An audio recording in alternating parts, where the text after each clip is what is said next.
health a myth, or is it all in your head? Or can it really make you depressed and commit suicide? Do you think modern society increases the likelihood of mental health problems? So I feel like mental health is like any other health. I feel like there's just been this thing put on mental health because you can't see it. And in the society we live in, stuff you can't see is not really taken into consideration.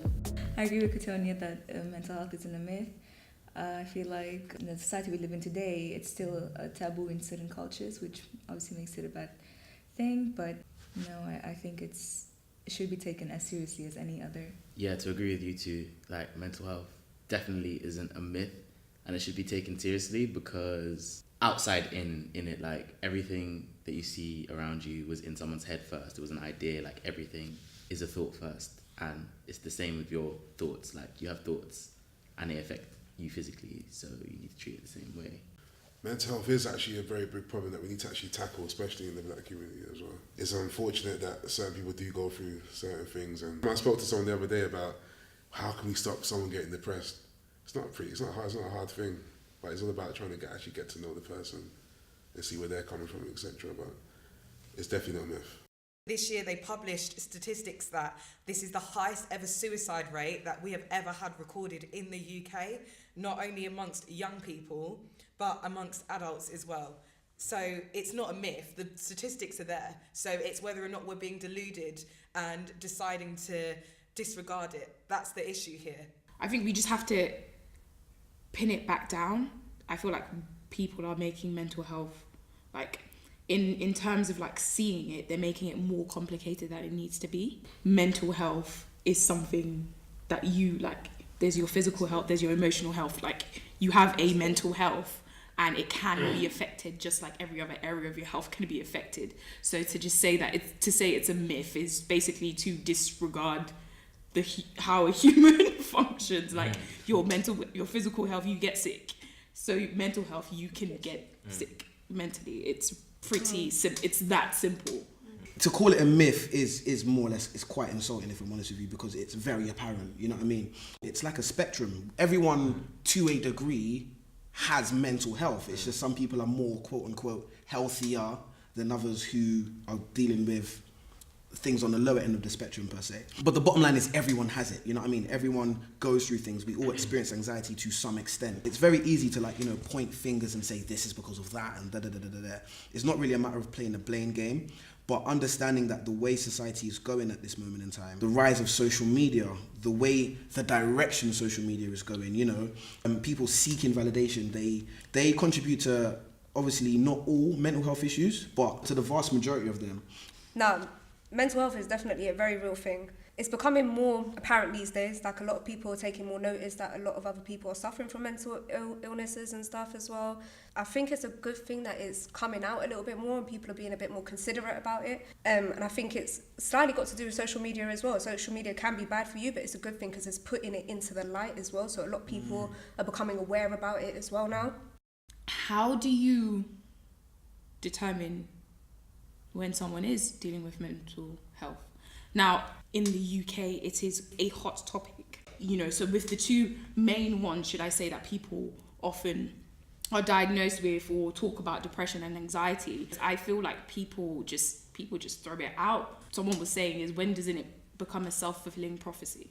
Like, when you consistently say, I'm depressed, and you're not actually depressed, and then, yeah. But that's why I said in the beginning that, like, inside out, like, your thoughts to... Like, Exactly. Because everything, I would argue that, like, there is no other health than mental health. Like, there's no physical health, there's nothing, there's just mental health. Like, the way you control and go through reality in the world is through your processes of how you think and how you, like, structure your mind, innit? Like, and the way that society talks about mental health, like, it's annoying because it's like, let's talk about mental health now. Like, I've got mental health, you've got mental health. Like, no, like, mental, you don't determine when someone's going, it's constant. Like, that's a lifelong process. Like, I think we should just be like consistently checking in with each other. Why do we say mental health? Your mental health can be good or bad. It's not like, oh, do you have mental health? What do you mean? Of course I have mental health. Everybody got mental health. When it comes to mental health, there's different aspects of it. There's aspects of it that would be biological, like to do with biology, and what is happening inside your body that is causing you to have a mental health issue. There's also, this is how I see it, and there's also the side of things that would be spiritual. So I don't, like, you can't just sort of diagnose someone and say, well, it's just a spiritual attack. Like, there's the biological side. Like everything's spiritual. Everything's spiritual. So, like, coming into, like, life and society and culture, you still got that spirituality, that spirit, do you understand? So, dealing with mental health, they understand that you can make affirmations and tell yourself, oh, I am this, I am that, and that works over time. It works. They know that. So there's an aspect I can understand, the whole self-fulfilling prophecy. Like, yeah, if you're telling yourself you're depressed, you're going to be depressed. Yeah. Cool. So I feel like anything you're doing within yourself, it will amplify, like, times 100. So if you're doing good and you go on social media, you're going to do better. Do you understand? People will see you, you get love. You might get hate, but that'll make you stronger, just that kind of thing. Yeah. If you're doing bad and you go and, like, you're depressed and you go on social media, you see people living happy lives, so you're gonna get more depressed. Do you understand? So it depends on where you're at within yourself, what it does for you. Does that make sense? So this society kind of amplifies where you're at. So find yourself, then go out into the world, like, kind of thing. Does that make sense? I think, like, to add to what you're saying, I think that's where we're at now. Like, you have to check in with yourself now, but it's like by force. Yeah, but you have to check into yourself now by force, which is why we're seeing an epidemic, because people weren't checking in to themselves. But I think it happened because melanated people, like, around the world, and this is going on a wider, like, sort of lens at it, but, like, it's generational, isn't it? Like, from times where black people and melanated people had to be dealing with, you know, being subjugated to, like, being oppressed and shit, like, they had to constantly go on and on and on and tell themselves, no, I'm good, and keep fighting. But, you know, those battles changed, and we have to change our mindset to now fight newer battles, because we can't continue, you know, keep going on the way we were going on. Like, I get it. Like, we had to tell ourselves, nah, I'm good, even though, like, I'm being consistently raped every day. I'm good, and I'm gonna make sure that my family lineage goes on. Like, but we're not there anymore, and we haven't let go of that habit. Yeah. Even through spirituality sometimes, it doesn't even have to be religion. Like, I'm sure you guys have heard, like, you saying, oh, I'm dealing with this, or someone's schizophrenic or something, like, that's an evil spirit. Like, someone's done something, like, that's coming from somewhere else. And not maybe just sitting to look at what this person's life, like, what's happening with you. There's a part of it that just makes me feel like people don't actually, like, know, like, because I'm Christian, and if you study the Bible, you will see people who were depressed. It was circumstantial, but they were experiencing consistent low moods, because, you know, that is a way to describe depression. So it was happening in scripture. So for me, it's funny to hear Christians say, it's just a spiritual attack, it's just a spirit attacking you. I'm just like, but he was dealing with it, and all his whole world was crashing down. Of course he was and that's what's happening, like, in reality now. So for me, I always try and simplify things in a sense, but again, just like you were saying, I feel like it's a cultural, so I wouldn't even say, honestly, I don't actually think it's a spiritual thing, in terms of how a lot of people, or black people in certain cultures, disregard mental health. I don't think it's a spiritual thing. I think it's a cultural thing. So I wouldn't put it down to religion. In my opinion, I would put it down to culture, as, like, being from African culture, them not seeing mental health, because they're Christians in other part of the world who do understand mental health and understand depression. It's I would say it's a cultural thing. I don't think we should throw the baby out with the bathwater. Like, we got programmed, our collective subconscious got programmed with things like religion and all of that. So the way we express mental health and, like, these things are through the lens and the language of it's a spirit. But that, you know, going back to, like, the way Africans used to describe things, spirits were like an explanation of what you were seeing in the world, which is really an explanation of your experience. So you're kind of talking about yourself, because it's a reflection. Like, so that spiritual attack that's happening to you is really your own mind attacking you, because you probably haven't addressed something. Like, we need to understand that when people say it's a spiritual attack, okay, cool, like, what's going on with their spirit then? Like, let's actually ask a question, innit? Like, let's not just disregard it. Like, cool, what's going on with their spirit? Like, where are they at? The whole stigma or something, that wisdom of saying, oh, stop telling yourself stuff like that, mixed with religion is dangerous because religion is already blind faith.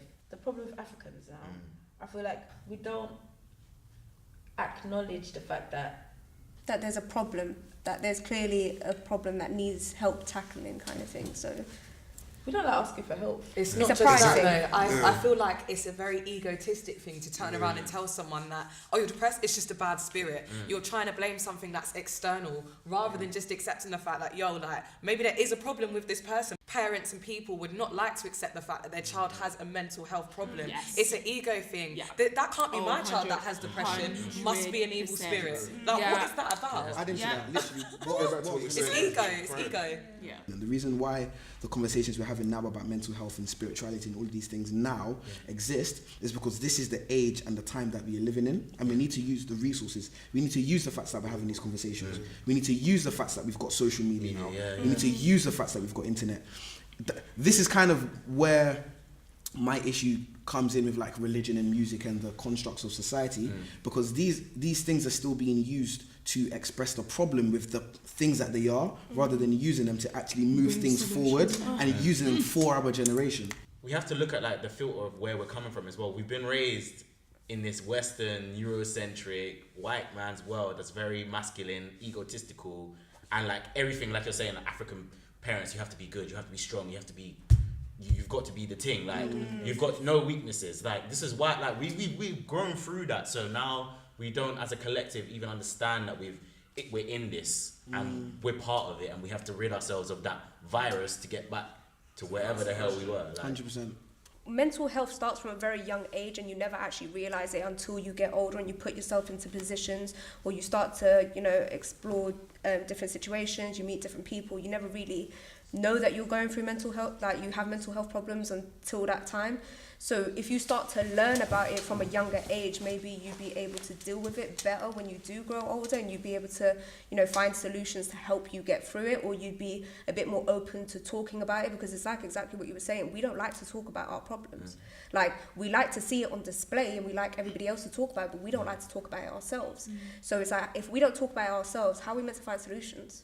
There's not really going to be a way for that. So definitely, I think with the things that they're teaching in school these days, the mental health problems should definitely be up there. They're teaching sexual education from the age of 9. Year 5, isn't it? You understand? I was like year 5 learning about. I was in year 5 learning how to put a condom on a dick. Like, are you crazy, bro?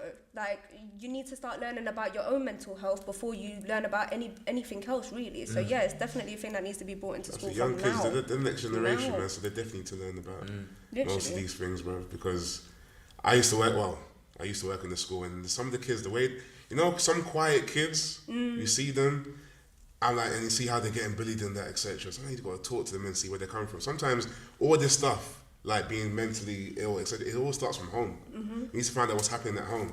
What's mum doing? What's dad doing? Are they into their kids' lives? You know what I'm saying?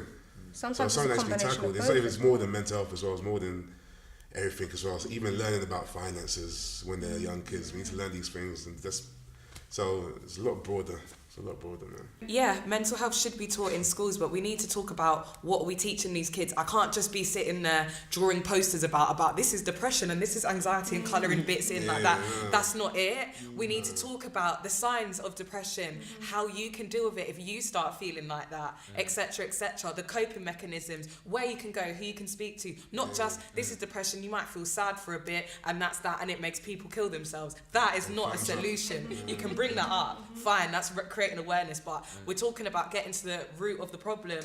We need to teach these kids how they can cope with these feelings better, and I think that's the only way it's going to be a solution Need ever. more role models, man. Need more role models, especially in the schools and centres and that. Where you guys live? Enfield. Is there a youth club still going on? No, shut down. I personally think youth club culture needs to come back, bro. Of course. No, it does. You know what I'm trying to say, bro? I grew up in youth club. Like, that's, I can speak to X, Y, and Z, hang around with certain people that, I remember become more social. being able to speak Most of the time, to they don't have any, friends, you know what I mean? They're all up in their this room playing Fortnite. There's more to life than that. Don't get twisted, play your PS4.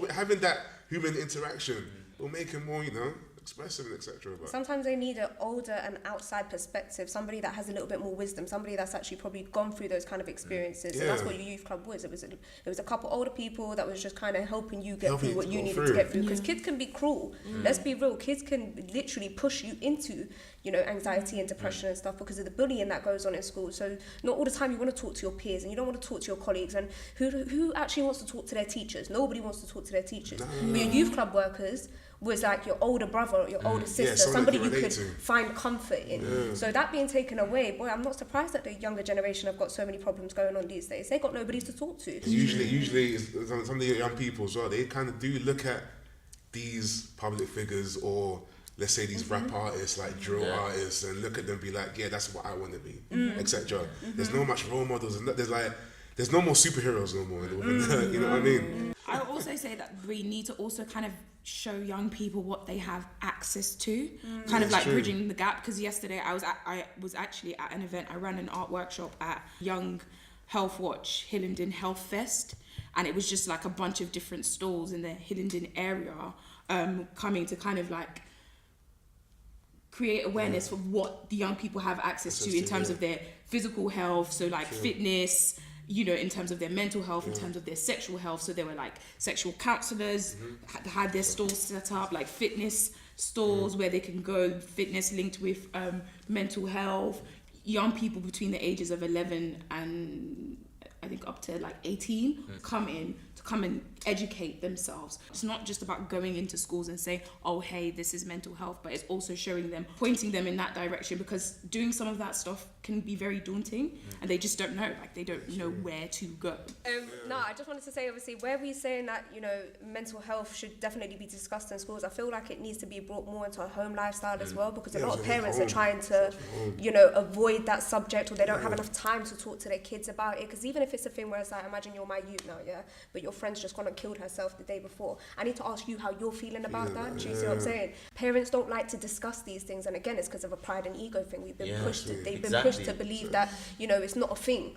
It's not an actual thing. Oh, you'll be fine, man. You'll get a job. You'll go to uni. You'll be good. You'll make some friends. My child, like. Listen, just take the meat out the freezer and you'll be good. Do you know what I'm saying? Just like, do your homework, get your grades up. Yeah, literally, like everything Sometimes will fall sit in down. place. How are you doing?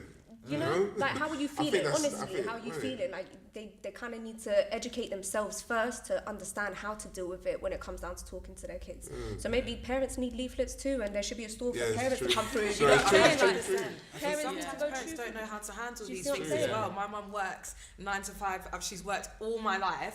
Times when I did get to see her would be just before I'm going to bed. So when are we actually going to get a chance to speak? Like, they need help too. I think it's just a chain reaction, isn't it? It's just literally a thing. I feel like we're the next parents.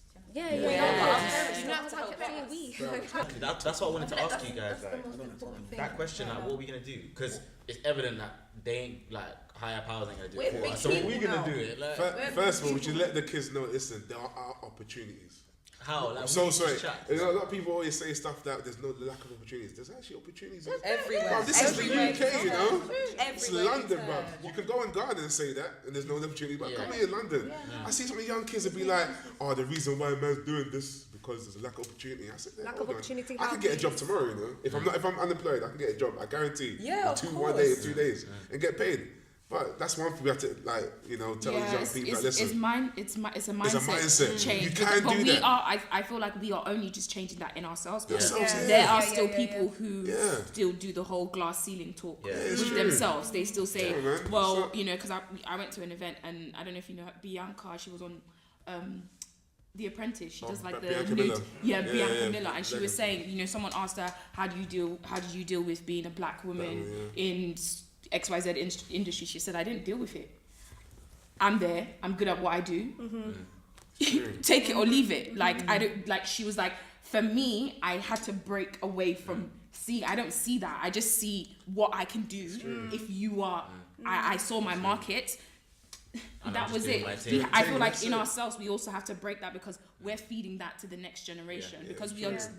And yes, it is the reality, perhaps, but if we're not giving people hope, then it's always just going to be the reality. It's always going to be, I'm a black woman, I will never get a job in this industry. And that's where it will end. You're asking the questions like, how is it being a black woman? That's like, that's already putting a limit onto your capability. So subtly. You see what I'm saying? That's And that's what our younger generation. So like when you're talking about, man can't get a job because there's lack of opportunities, you're putting a limit onto yourself because you're automatically assuming you're a young black male in today's society. They're like, black boys are limited in schools and blah blah blah. They make it seem like they care, but but realistically, they're putting don't a get label just on it it's a system how it works in terms of very good marketing but technique. let's try and change that. Yes, I can do that. Yeah. What I could be run it. My next child could be a black prime minister. Why not?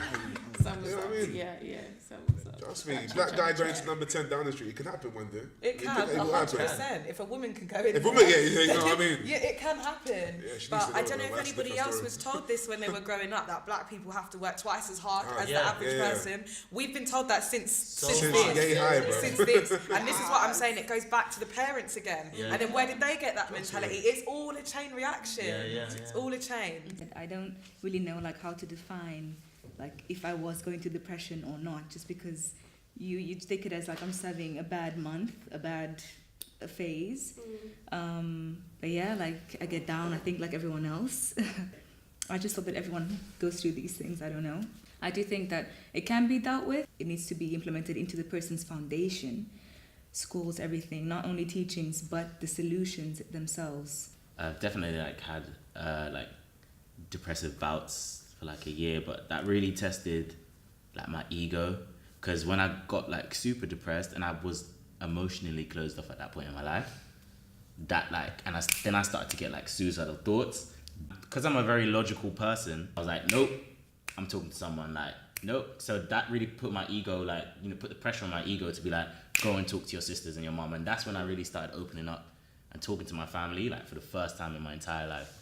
19, like, for the entire time before that I didn't talk to him. I was just closed off. And since then, even if I have those bouts or like other sort of psychosis kind of, I don't know, like, I don't even know, we can't put words to all of these like symptoms and things. I don't know, like, I'll just talk to someone, like I'll just tell someone, like I have people I can talk to for that now, innit? So I definitely think that, I've gone through that. And I just think, to add to your point, like, we need to just target young people, because that's where the healing, I guess, is gonna happen. Like, as for me, I've definitely gone through some sort of moments where I'm just like depressed, etc. Family to me was the one that stopped me having these sort of thoughts of like ending my life or being depressed, etc. Mental health definitely has to be taught to the young people, man. From, as again, not just posters and colourful stuff, just let them know that they're special. In 2016 I was diagnosed with major depressive disorder. Wasn't easy for me during that period, but it stopped, and it was from me reading a book which basically explained to me that I can always be in control of my own happiness and my own mental health. And if someone had told me this before, I think that I probably wouldn't have headed in that direction. And it was when I sat there and I thought to myself that every 60 seconds I spent being upset about something, I was robbing myself of 1 minute of happiness. And I will always reiterate that to myself. I am always in control of that, and there is always a solution. And that is something that we need to push towards people. If we was to tell these children that, you're upset about this, but did you know that you can change that? You have the power to change that. This would not happen, but we've been put in a situation where we feel like everything in our lives is controlled externally. It's always about us. Yeah. I think two things that are key to, I feel like, dealing with it, having spoken to people and just being in spheres where it's being discussed. One is therapy. And I'm someone who is very proactive. Like, I like to be proactive about things, especially things to do with your mental health. I feel like if you aren't already taking care of it before it gets bad, then you're giving room for it to get bad, basically. So when I say therapy, I feel like you shouldn't just go to therapy just because you are depressed.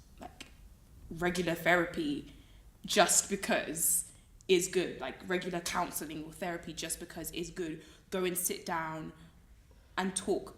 I encourage people to literally go to therapy. And then another thing is community. And again, it's connected to the same thing. It's this idea of getting stuff out of you. Personally, for myself, I don't think I've experienced a mental health illness or a mental health issue. But the point I wanted to make really quickly was this conversation links literally back to the first point I made when we had this conversation, which was I don't think the question or the conversation is have you dealt with or how do you help someone deal with. It is a constant journey of dealing with mental health. The same way, you know what I mean, we eat food every day for the sake of our normal health. Your thought is constant. It's a constant journey. I have had times where I felt down. I have had times where things have made me extremely upset and so forth. But right now I'm not in that state. But again, tomorrow something might happen and I might feel down, and it's literally a constant journey. But the point I wanted to make to that was literally echoing what Savannah said. You as the individual, whoever it is, have the power to change that situation. Therapy is a good option, but in reality, therapy is really you kind of venting. It's you getting out whatever is inside. You can do that in a form of writing. Yep. You can write poetry, you can write music, you can just write a diary. People vlog, people blog, people write podcast, people do lots, but getting it out, having someone to speak to is also another good thing to do to kind of get it out as well. But the main key important point was literally what Savannah said. You have the power to change that yourself. It is all down to perspective, and knowing that you have the power to control your happiness. That is, if anything, a really key point. And the second point, which I wanted to add a little bit earlier as well, was it's all well and good teaching it in schools, but in my opinion, the schooling system is a part of the system which makes things difficult for us anyways, as well as religion, as well as the news, as well as media, as well as a lot of these things.